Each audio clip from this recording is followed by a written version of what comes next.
You're driving home after dinner with friends. Red and blue lights flash behind you.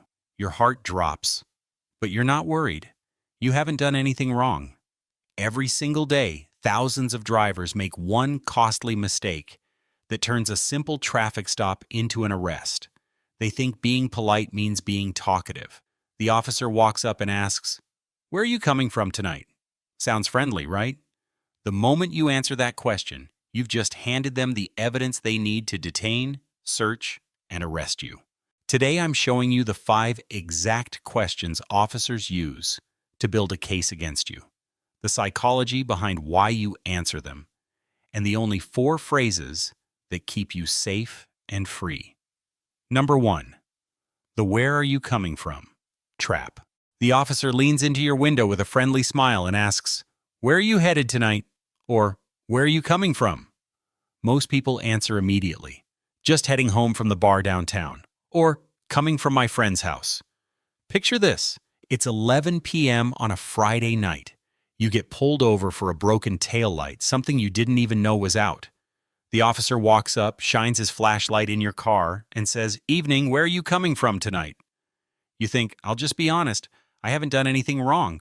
So you say, "Just left a birthday party at the tavern downtown." The officer's entire demeanor shifts. His hand moves closer to his weapon. He says, "The tavern? That's a bar, right? How much have you had to drink tonight?" You answer because it feels rude not to. The officer sounds casual, like a neighbor making small talk. Your brain tells you that cooperating means answering questions. You think, "If I don't answer, I'll look guilty." But here's the truth, this isn't small talk. This is evidence gathering. Officers are trained to ask location questions because your answer gives them 3 critical pieces of information: your destination or origin. If you mention a bar, club, concert venue, or any place associated with alcohol or drugs, they now have reasonable suspicion for further investigation. Your route. If your story doesn't match where you actually are, they can claim you seemed confused or impaired. Your consistency. They'll ask the same question multiple ways. If your answers vary even slightly, they'll use that as evidence of intoxication or lying. Body cams record everything. When you say, "I'm coming from the tavern," that recording becomes Exhibit A in your DUI case. Your own words establish that you were at a location where alcohol is served. The prosecutor doesn't need a breathalyzer. They have your confession. Here's how it escalates. Officer, "Where are you headed tonight?" Driver, "Just heading home from dinner with some friends." Officer, "Oh yeah? Where'd you eat?" Driver, This Italian place downtown." Officer, "Have you been drinking tonight?" Driver, "Just 1 glass of wine." Officer, "Step out of the vehicle." See how fast that happened? The driver was trying to be friendly, but every answer gave the officer more ammunition. When an officer asks where you're going or coming from, you say exactly this. "Officer, I prefer not to answer any questions." Say it calmly. Say it politely. Don't elaborate. Don't apologize. Just state it clearly and stop talking. If they push back with, "Why not? You got something to hide?" you repeat, "I'm happy to provide my license and registration, but I prefer not to answer questions." This works because you're not required to answer investigative questions. The Supreme Court has ruled that you have a Fifth Amendment right to remain silent during any police encounter. But here's the critical part. You must invoke it explicitly. Just staying quiet isn't enough. You have to say the words. Location questions aren't friendly conversation. They're evidence-gathering tools that turn innocent answers into probable cause for your arrest. Number 2. The "Do you know why I pulled you over?" confession. This is the most common question in American policing, and it's the most effective trap. The officer asks, "Do you know why I pulled you over?" And you immediately start guessing. Was I speeding? Did I not use my signal? Was my taillight out? You're driving down the highway, going maybe 5 miles over the speed limit, same as everyone else. You merge into the left lane, and a minute later, red and blue lights appear behind you. The officer walks up and says, "Do you know why I pulled you over?" You think back. Did I signal? Was I speeding? Did I cross the line? You want to sound cooperative, so you say, Was I going a little fast? The officer pulls out his ticket book. Yes, you were. You answer because the question feels like a test. You think, if I can guess the right answer, maybe he'll let me off with a warning. You also think staying silent makes you look guilty, so you start offering possibilities. But here's what you just did. You confess to a crime the officer might not have even observed. Officers ask this question for one reason: to make you incriminate yourself. Maybe the officer only saw you change lanes without signaling, but when you say, "Was I speeding?" you just admitted to a second violation.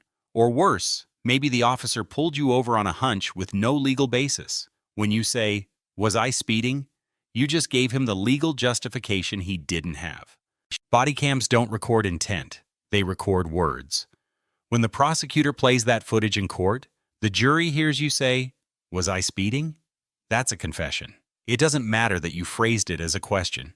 You volunteered it. When an officer asks, "Do you know why I pulled you over?" you respond with exactly this. "No, officer. Why did you pull me over?" Say it neutrally. Don't guess. Don't speculate. Don't offer theories. Force the officer to state the reason on their body cam. Make them commit to a specific violation. If they respond with, "You tell me," you repeat, "I don't know, officer. I'm happy to provide my license and registration." This works because it flips the script. Instead of you offering confessions, you're making the officer explain the stop. By asking them to state the reason, you're creating a record. "Do you know why I pulled you over?" is designed to make you confess to violations the officer may not have seen or can't prove. Protect yourself by never guessing. Number 3. The "Have you had anything to drink?" DUI pipeline. The officer asks, "Have you been drinking tonight?" And you think honesty is the best policy. "Yeah, I had one beer with dinner," or "just a glass of wine a couple hours ago." It's 9 p.m. on a Saturday. You're driving home after dinner with your spouse. You had one glass of wine at 6 p.m., well below the legal limit. You get pulled over for failing to signal a lane change. The officer walks up, shines his flashlight in your car, and asks, "Have you had anything to drink tonight?" You think, "I'll be honest. I only had one glass, and that was hours ago." So you say, "Yeah, I had one glass of wine with dinner." The officer immediately says, "Step out of the vehicle." You answer because you think admitting to a small amount makes you look honest and cooperative. You think, if I say no and he smells alcohol, I'll look like a liar. You believe telling the truth about one drink will convince the officer you're fine. But here's the reality. Any admission of alcohol consumption gives the officer probable cause to investigate you for DUI. The moment you admit to drinking any amount of alcohol, the officer now has legal justification to order you out of the vehicle, conduct field sobriety tests, request a preliminary breath test, and detain you for further investigation. It doesn't matter that you're sober. It doesn't matter that you had one drink 3 hours ago. Your admission is all they need. Body cams record your admission. In court, the prosecutor plays the footage. "Did you tell the officer you had been drinking?" "Yes." "And then you failed the field sobriety tests?" You're done. Even if you pass the breathalyzer, your admission of drinking combined with any minor mistake during field tests gives the officer grounds to arrest you. When an officer asks if you've been drinking, you say, "Officer, I prefer not to answer questions. I'm exercising my right to remain silent." If they push with, "Why not? You've been drinking?" you respond, "I'm happy to provide my license and registration, but I'm invoking my right to remain silent." If they order you out for field sobriety tests, you comply physically but state clearly, "I am complying under protest. I do not consent to any tests. I want to speak with my attorney." This works because field sobriety tests are voluntary in most states. Preliminary breath tests are voluntary in most states. You cannot be forced to perform them at roadside. By invoking your Fifth Amendment right to remain silent and your Sixth Amendment right to an attorney, you cut off the officer's ability to gather more evidence. They may still arrest you if they claim to observe signs of impairment, but you haven't handed them a confession. Admitting to just one drink isn't honesty. It's probable cause that turns a traffic stop into a DUI investigation, field tests, and potential arrest. Number 4. The "Mind if I search your car" rights waiver. The officer asks, "You got anything illegal in the car?" mind if I take a quick look? And you think, I've got nothing to hide, so why not? You say, no, I don't have anything. Sure, go ahead. You're pulled over for a minor traffic violation. The officer walks up, asks for your documents, and while you're retrieving them, he's shining his flashlight around your car. He says, you got anything in the car I should know about? Drugs, weapons, anything illegal? You say, no, officer, nothing like that. He responds, then you wouldn't mind if I take a quick look, right? You think if I say no, I'll look guilty. So you say, sure, go ahead. You consent because refusing feels suspicious. Your brain tells you that innocent people have nothing to hide. You think saying yes makes you look cooperative and will end the stop faster. But here's the truth. The moment you consent, you've waived your Fourth Amendment protection against unreasonable searches. When an officer asks to search your car, they're asking for one reason. They don't have probable cause to search without your permission. If they had probable cause, if they saw drugs in plain view, smelled marijuana, had a warrant, they wouldn't ask. They'd just search. The fact that they're asking means they need your consent. And once you give it, they can search everywhere.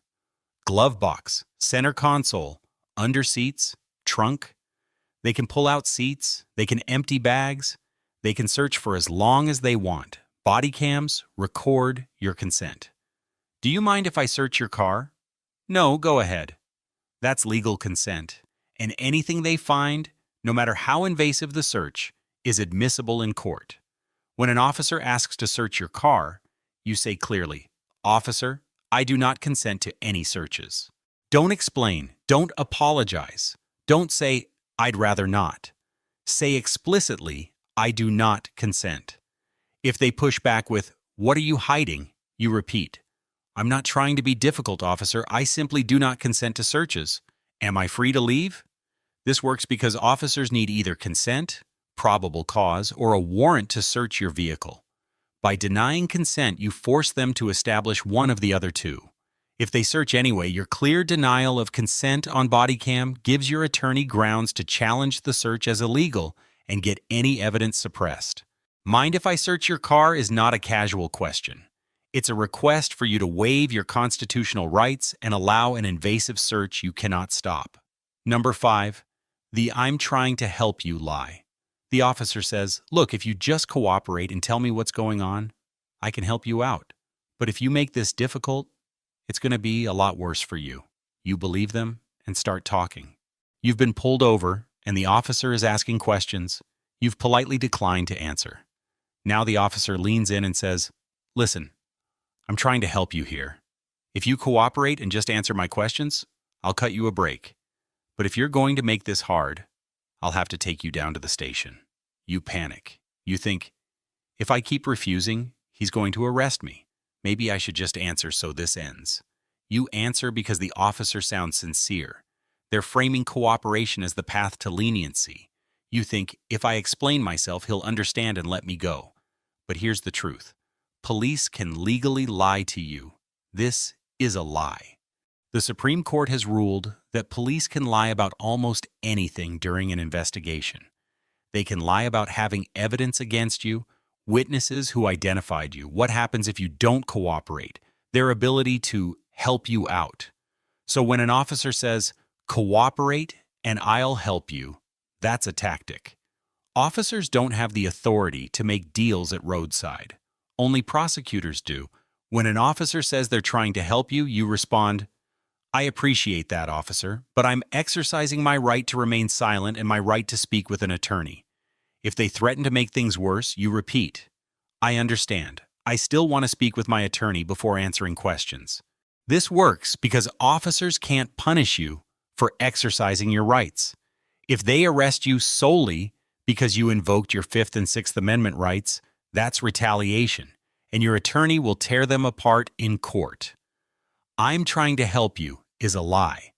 Officers can't make deals at roadside, and any promise of leniency in exchange for answers is a tactic to get you to incriminate yourself. Here's the core principle you need to understand. Traffic stops are investigations, not conversations. Every question an officer asks is designed to gather evidence, not to help you, not to be friendly, to build a case. The only way to protect yourself is to remember these 4 phrases. Am I free to leave? This establishes the legal status of the encounter and forces the officer to clarify whether you're detained. I'm exercising my right to remain silent. This invokes your Fifth Amendment protection against self-incrimination. Say it explicitly. Silence alone isn't enough. I want to speak with my attorney. This invokes your Sixth Amendment right to counsel and legally ends questioning. I do not consent to any searches. This protects your Fourth Amendment right against unreasonable searches and seizures. Print these phrases, practice them out loud, memorize them. Because in the moment, with adrenaline pumping and an officer in your face, you'll default to what you've practiced. This video is for educational purposes only and does not constitute legal advice. Always consult with a licensed attorney in your jurisdiction about your specific situation. If this video helped you, hit the like button, subscribe to this channel, and turn on notifications so you never miss critical legal advice that could save you from arrest. Share this with everyone you know who drives.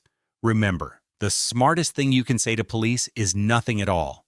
Stay calm, stay silent, and stay free.